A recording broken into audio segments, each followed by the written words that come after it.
Hi, Sam. Thanks so Hey, much how are for you? coming to Investor Talk. I'm good. Thanks so Yeah, much for coming. my pleasure. So, if you want to give a short introduction to the founders who mostly watch this video about yourself. Yeah, I'm an early stage venture capitalist, which means I invest at the earliest days of a company, which is usually the seed or the pre-seed. So everything from a sheet of paper to kind of the first prototype, usually pre-revenue, sometimes a little bit of revenue, almost never profit. And I work for a venture capital fund that specializes in this. We're based in London, and we do this across Europe in all kinds of places in Europe. We're about a third invested in the UK, about a third invested in Eastern Europe, and about a third invested in Western Europe.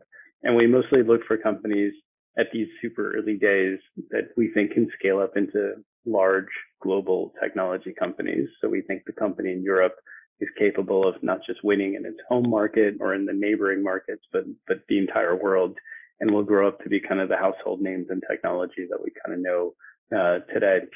And I've been doing this for about 15 years. I used to be at a much bigger fund, which is a big American fund that opened up in London. And then I left, and now I'm at a much smaller fund. It's about half the size of the previous fund, doing exactly the same thing, but only focused on seed investing. And before I was on the venture side, I was on the company building side.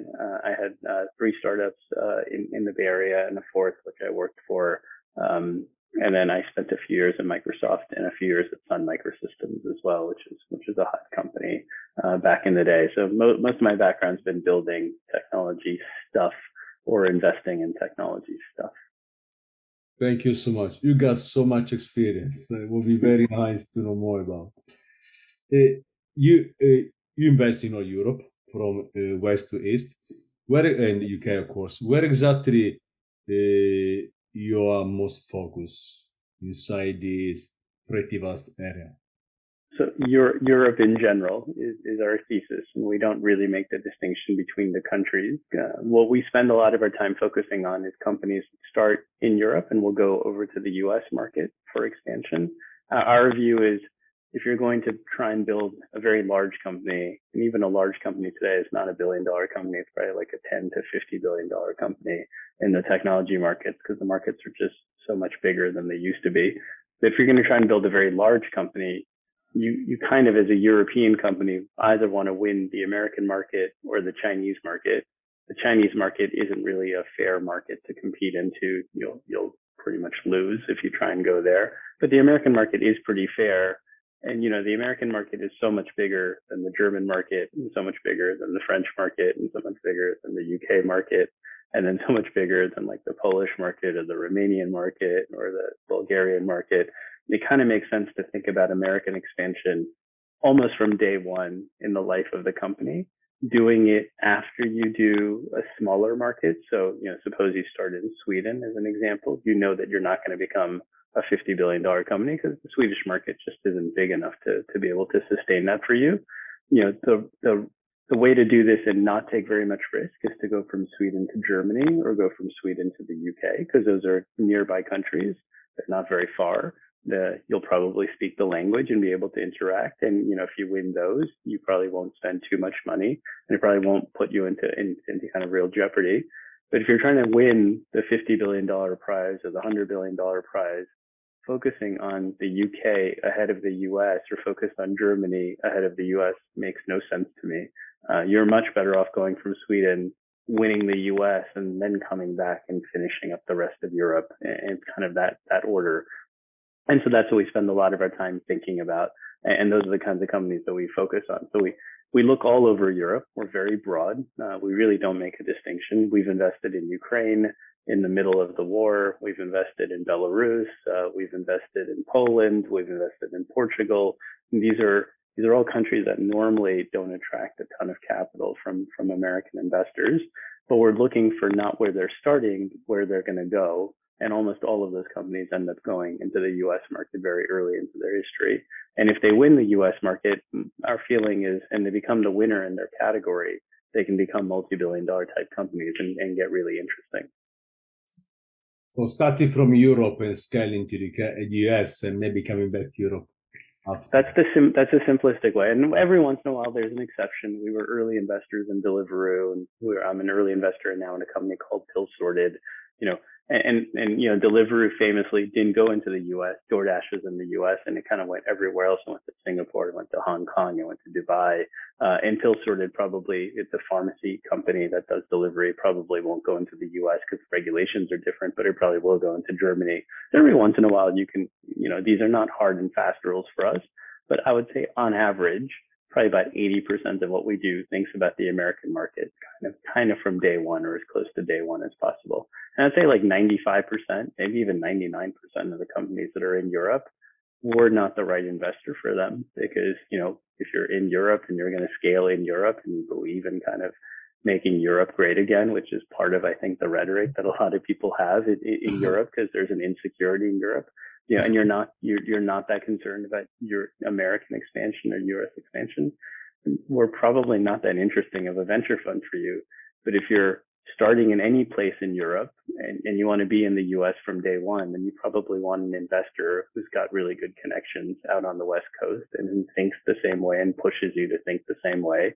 And it probably becomes really virtuous to have that investor on your cap table. Then we think about the world and it's, Axel in London, it's Sequoia in London, it's a whole bunch of US funds in the Bay Area like Andreessen Horowitz, et cetera. Most of those guys don't tend to do pre-seed or seed nearly as much as they do Series A, Series B, Series C's. And we're usually a very good partner for those companies at the pre-seed and seed stage so that you can go get the next check afterwards from an Axel or from a Sequoia or from an Andreessen. And that's kind of what happens with a lot of our companies. How much do you normally invest? It depends. The smallest ticket I think we've ever written is about 250K. And then the biggest ticket we tend to write is about 5 million. But I'd say the typical check for us with a sheet of paper type investment, so brand new, 2 people, no product yet, starting up their business is probably about $1 million. And the typical check for us at the seed is somewhere around like $2.5 to $3.5 million. Those tend to be the median type checks, $1 million or 2.5 to 3.5, depending on the stage of the company. But it kind of varies, everything from like 250 all the way up to 5 million. Thank you. You invest early. What are the top concerns and where do you find conviction when investing? Bank, the company, the team, the product. Yeah, so we spend a little bit of time thinking about basically 2 big things. The first is it a brand new category? We're not very interested in companies that build better mousetraps. We're really interested in like brand new category creation, which is the company isn't just new. It's the entire category that the company is serving is brand new. So, before Deliveroo, before DoorDash, there really wasn't food delivery where people would go pick up the food from the restaurant and bring it to your door. Before Darktrace, there wasn't really an alarm system for the corporate network that would ring intelligently and tell you if there was a cyber attack happening inside of your network or something that you should be aware of. So the entire category was kind of new. We just funded a company that's making leather out of mushrooms. When you buy a leather handbag or you buy leather furniture, that leather is not from a mushroom. That leather is from an animal. And so, we're looking for brand new categories where something has happened that allows the company to get born and allows the category to get formed. And then we're looking for the company that's starting in Europe that we think can win the category globally and become the dominant company in the world in that new category. So the category is new, the company is new, and ideally the winner of the category is the one that we're picking. And that's how we think you get like really, really high returns. When you just think anecdotally about all the big things, all the big technology companies, Facebook, social media, brand new category. There was Friendster and there was MySpace before, but the entire category is brand new. It turns out that Facebook ended up winning that category, right? Google and search, like in the early days of the internet, there were a bunch of other people, Lycos and InfoSeek and AltaVista. And it turns out that Google ended up winning that category and that category became a real category. Oftentimes in these categories, people ask questions like, how is this company ever going to really make money? Is it really going to work? And then it turns out if the category really does succeed, they end up printing cash. So that's the first big thing that we look for. And it's very rare to find someone who's actually in a brand new category and building a company that's kind of going to become a category leader. The second thing that we do is, since we invest a lot, kind of very early stage, sometimes sheet of paper, we did the mushroom leather company. There were 2 guys who weren't scientists. They didn't come from the leather industry, and they explained to us why you could go build a mushroom leather company. And by the way, they're like 3 or 4 or 5 mushroom leather companies that have been funded, some to the tune of like 100 million plus in the US. And they said our version of doing this, our Gen 2 version of doing this, is such a fundamental change. It's almost like Google compared to like Lycos, or Google compared to InfoSeek. And we think we can turn this into a really big company. And we think we can actually get manufacturing to work, because that's where everyone got stuck on the mushroom leather. There's 2 people and no team, like no scientist, no research lab, just 2 people with the idea and like this thesis for why it was going to work. And we wrote them the check. And they went off and they hired the first 6 scientists from the industry who were kind of experts in the field. What we look for more is less about the backgrounds of the 2 people and almost as much about the backgrounds of who they're going to recruit. Because what we find is really good companies are not just powered by a good idea. They're not just powered by money, which is what we offer. They're really powered by other people. And it really depends on how high quality the people base is. And so we spend a lot of time thinking about the people that go around the company. And that's a second big criteria that we look for. And then everything else is, will the money that we're giving them, will it be enough for them to get anywhere? Like, will it be enough capital to be able to hit the milestone? Because it's really easy to convince us to give you the check, but then if nothing happens, by the time our money rolls away, then it's really hard to go back into the markets and go fundraise again and say, hey, like, I haven't been able to prove anything. So we ask those questions as well. Those are all kind of mechanic questions. It's more around the category and more around the people. We are trying to get out from the pandemic now. We are there. Have some kind of normality. Before the pandemic, face to face was almost mandatory when it comes to investing. Now, not there anymore. How important is for you face to face? And do you invest in companies just having a call on Zoom, for example? Yeah, so we did that like everyone else did in the pandemic, and our best company and our second fund, we're on our third fund. So our first fund was about 8 years ago. Our second fund, we just announced a third fund about 2 months ago. But our second fund, the best company, I'd never met the founders. I think I wrote them a check in December of 2020. And I met them for the very first time in October of 2021 when they came into London, not to meet me, but to go meet their new investor, because they got a term sheet. And, we wrote the first $1 million check into them. It was a protein engineering company that figured out a way to simulate proteins in software and then be able to do effectively clinical trials in software and figure out if the drug is going to work in software. They use NVIDIA's supercomputer to do this. And they ended up raising a $40 million round. The new investors, before they wrote the $40 million check, really wanted to meet them in person and make sure that the people were real, but we'd never met them up until this point. Now, that said, I think I talk to them at least once a week on Zoom, or once every other week on Zoom, and I'm on WhatsApp with them pretty much every single day. So we're very tightly coupled. I mean, I think the good news about the pandemic is, as long as you have a good internet connection, it kind of really doesn't matter where you are in the world. You can still have a lot of connectivity with your founders and still have a pretty good idea of what's going on. I still think board meetings are better off in person. There's a lot of, especially when you have 4 or 5 people in the room, there's more communication that's sometimes nonverbal that happens around the room, and it's useful to actually do board meetings in the room. I'm not so sure every board meeting has to be in person, but I think some board meetings, it really does help to have everybody physically present in the same room. I'm not so sure the investment decision needs to be done, in person. I think virtual works almost as well as in person. Now, if I had the choice, I'd prefer in person, but I think this virtual stuff makes almost as much sense as the non-virtual stuff. How often do you like to meet the founders after investing? We tend to do board meetings every 6 weeks. We think that's the right cadence for an early stage company, and then kind of goes over to once a quarter if it becomes a later stage company. And so there's a scheduled time, usually every 6 weeks. We almost always take a board seat, so we're pretty active on that front. And then we probably are on some kind of exchange with our founders on a every 2 to 3 day basis, like, whether it's WhatsApp or emails or text messages or phone calls or just some kind of correspondence. It's hard for us not to be in the loop. because oftentimes people don't take our money for the money. They take the money because they want to have us as a sounding board, and they like having us as investors, and they basically want to have, some dialogue with us to figure out when they're in a sticky situation, or even if they're making a decision on something, to get a second opinion on something. And so we get the phone call a lot. That's it. I'd say like 60 to 70% of my time is with my portfolio companies at this point. And I spend a lot of time with my company. And how involved do you get with your portfolio? So how do you think you add the most So, value? so I joke and I say we're the least active, or the most engaged passive investor. So when you think about like an activist investor in the public markets, right? You think about someone who's kind of calling the shots and telling the companies what to do, and you know correcting their mistakes and fixing the problems and telling them this is what they ought to do. And that's kind of the rhetoric. Like we're none of those things. Like, it's a brand new category.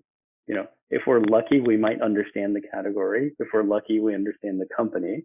But to think that we actually understand the category better than the people who are building it, and what do I know about mushrooms and leather, right? I don't know very much about mushrooms. I don't know very much about leather. I know a lot now through osmosis from the company. Like I know what the price points are of leather per square meter or per square foot, but I didn't know any of these things until I decided to make the investment decision.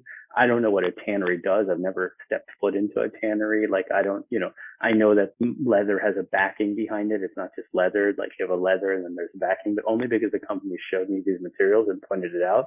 I am not a leather expert in any kind of stretch of the imagination, nor do I ever really want to be a leather expert. Like my job is to be an allocator of capital to talent. My goal is to give money away to people who are much, much smarter than me, much better equipped to actually go build the company and to kind of get out of the way. But I'm very engaged, right? So I will ask lots of questions. I will push when I think we're not doing enough of something, because I've seen enough of the movie before and I've seen how companies kind of fall apart. And I will push, like, and I will encourage.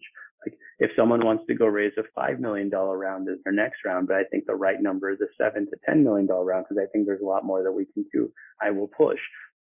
Oftentimes what happens inside of even the best companies is they tend to underhire. They wait until they actually need someone on the ground, that they feel the need for the person, and then they go off and they create a job description and then do a search. And usually that's too late, right? And part of the reason why that's too late is by the time you put a job description out into the market and then you actually find someone, that takes like 3 to 4 months on its own. And by that time the person comes and joins the company, is actually productive, they've gotten used to how to work inside the company, that's another 3 to 4 months. And in a scaling company, like anywhere from 6 to 12 months is like suicide. Like you don't have 6 to 12 months to spend on stuff.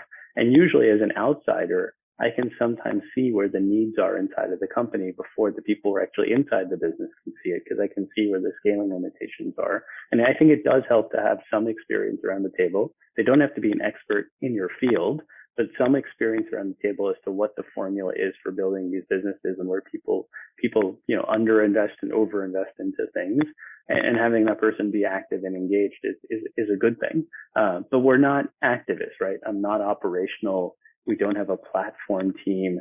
I'm not gonna hire your people for you. Like I don't have a talent person. Like, there are people in the market who are very good at that stuff that we can hire, who can do those kinds of searches.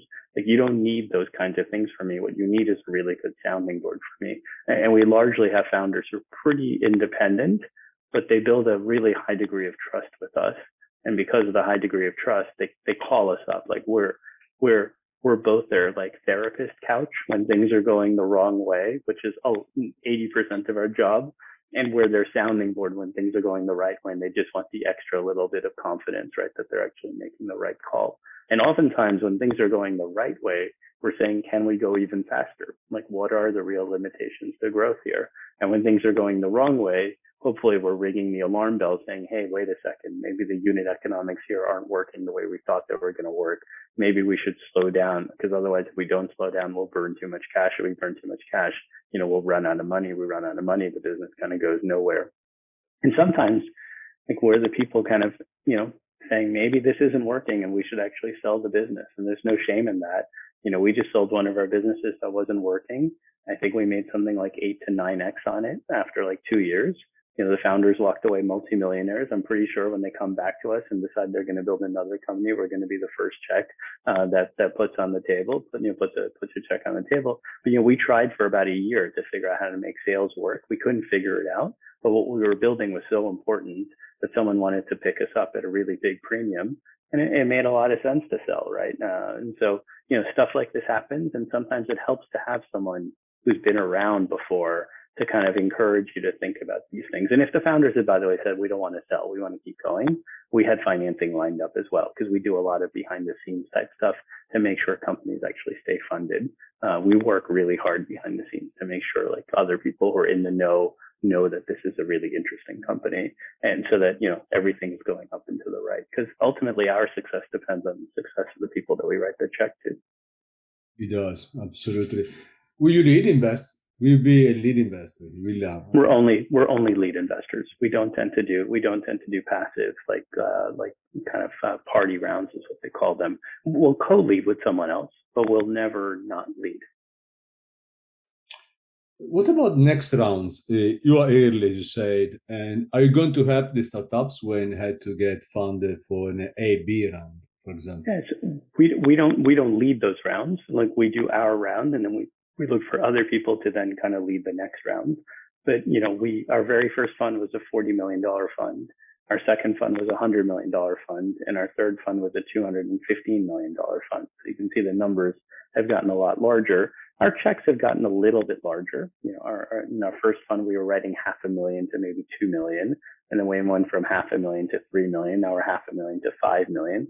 But the bulk of the reason why we have so much more money today is we leave a lot in the bank. So if the companies are working the right way, we want to put as much capital into the business. So we won't lead the next round because it's really hard for us to price the next round. We don't know, as a finance organization, we'll tend to underprice our own deals, right? Because we don't really know what the fair price is.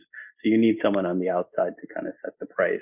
And then we usually co-invest with those folks and do either our pro rata or more than our pro rata into the next deal. So you don't really run out of capital, like, as a fund, along the journey of these things. And that makes a big difference from us economically. Like if you end up with IPOs, which is what we have had a few times now, you want to own as much as possible of the company. The only way to own as much as possible is to keep investing into the rounds. Otherwise you get knocked down. Yeah, absolutely. How do you expect your investments to help your portfolio? Should have some kind of interaction? How do we expect what? The investment inside your portfolio, in your view, should have some kind of interactions between them. Amongst each other? Yeah, we make a lot of introductions between our portfolio companies to share notes. Oftentimes they share notes on hiring and they share notes on fundraising. Those are the two things where they help each other out quite a bit, because it's sometimes much easier for a founder to talk to another founder and say, these are the investors I've talked to. These are the ones who are going to be wasting your time. These are the ones who are really good. Here's kind of the brain dump. And the same goes for hiring. Like I know what a perfect CMO really looks like. I'm more than happy to kind of tell you what that profile should look like, because I've been doing it before I was a CEO, right? So this is what you really should look for. It's much easier for them to talk to each other than for me to kind of be a translator in between, because, it's like Chinese whispers, right? You kind of dumb down the message in between.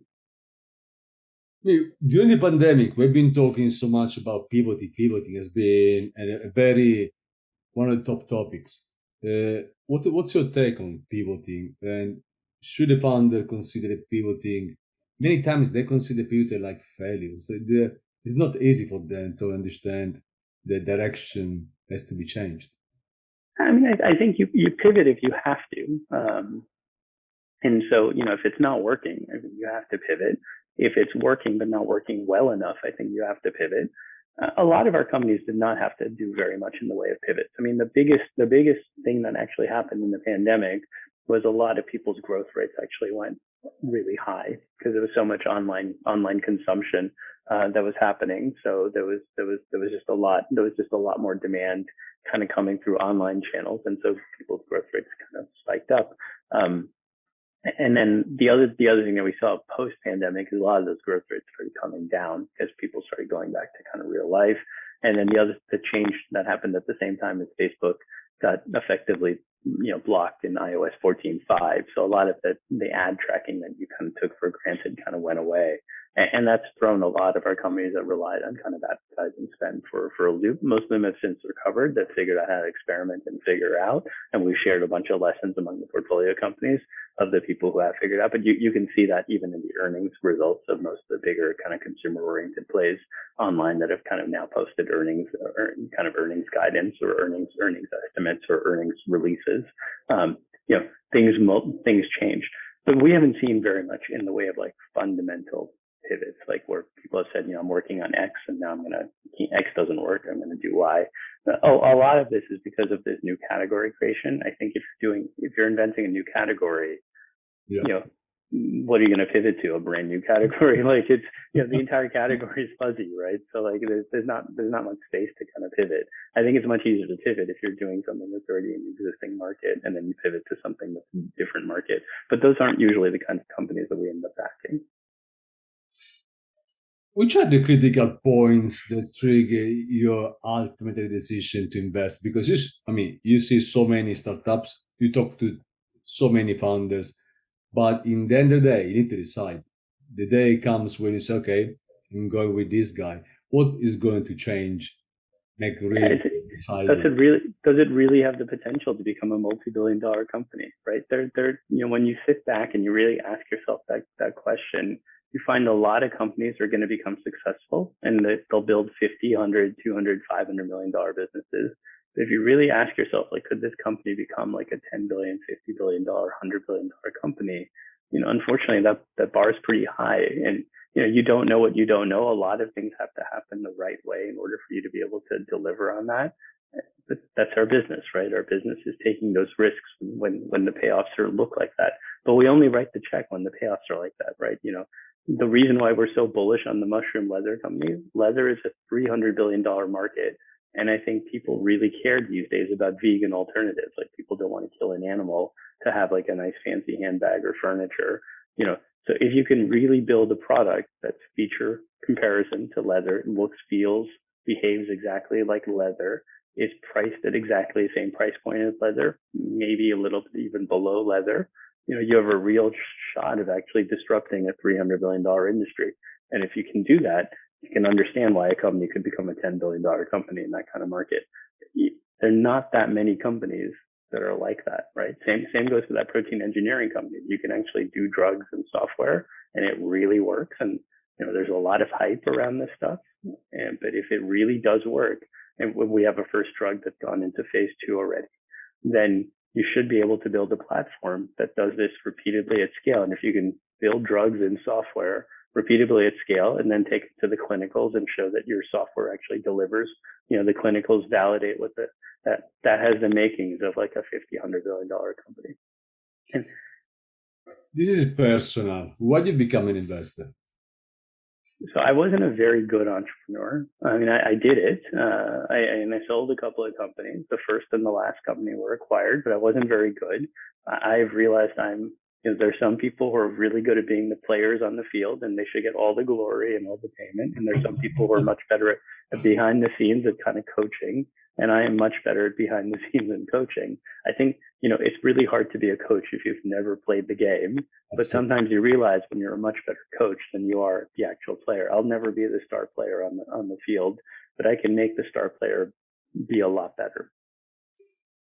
What is the perfect recipe for a pitch? I mean, if there is any, when to pitch a startup to investors, there is any good way to go and pitch? There isn't a perfect one, but the solution to this when you're raising money is to get multiple people who are close to the venture firm to write to the venture firm or to call the venture firm or to WhatsApp the venture firm and say, this founder that I just met, and it's someone who's already a trusted person inside the venture fund. So it might be another founder in the portfolio already and who doesn't have a vested interest, right? So it's someone who's very neutral, who says, hey, I just met the coolest company in the world. You should totally meet them. And if you get 3, 4, 5 of those calls all within the same like 2-3 week period, you know, either someone's figured out how to play the game really well, or maybe like someone's really onto something. Especially these people are kind of from the field and they're real experts in the field, and they're saying, hey, this is actually has real legs, real substance. You should go spend some time. You know, that tends to be the absolute best way to be able to fundraise. But the folks who did the mushroom leather company sent me a cold email, like came Really? in via business plans at Hoxton.vc, and I was intrigued. It was a well thought through email and it was a well thought through deck, and I was like, there's something here. It was during the pandemic. I was like, it doesn't cost me anything to have a Zoom meeting, so I'll do the Zoom meeting. And I heard him out, and I was like, this is actually really this is interesting. So I connected them to one of my partners who also said the same thing. This is actually really interesting. So then went to a third partner and got the same idea. And I was like, okay, like how much money do you guys really need to actually go pull this something like this off? And it was a very modest amount of money. And we said, we'll write the check and then see if this thing actually works, right? Because the worst thing is you lose all your money. Not the end of the world in the venture business, especially if the check is reasonably small. And like 6 months later, we have like not just like prototype samples, like actual like big pieces of leather. They came by the office yesterday. I couldn't go to the office because I was sick, so I had to dial in via Zoom. But they showed me like big pieces of leather that they'd kind of made, and it's very real. And they have a wallet that they've made that one of my partners got to play around with, and he was like, yeah. I mean, he didn't think it was the world's best wallet because he didn't think the stitching was very good, but he thought the leather was really good. But it's a handmade wallet that they made, right? Just to show that the leather actually really works. What about IP? How important is belonging to the startup for you to invest? So the IP is secondary because I think in almost everything that's software related, you can work around IP restrictions just by engineering it a different way. What I think really matters more than the IP is like the defensive protections you put in. What you really want more than anything else is a moat between you and your nearest competitors. And the moat sometimes is patent, but oftentimes is more know-how and actually commercial scale. The more you've got your product out in the market, the more it's scaling, the easier it is to put distance between you and other competitors. The more features you start building, the more robust the software becomes.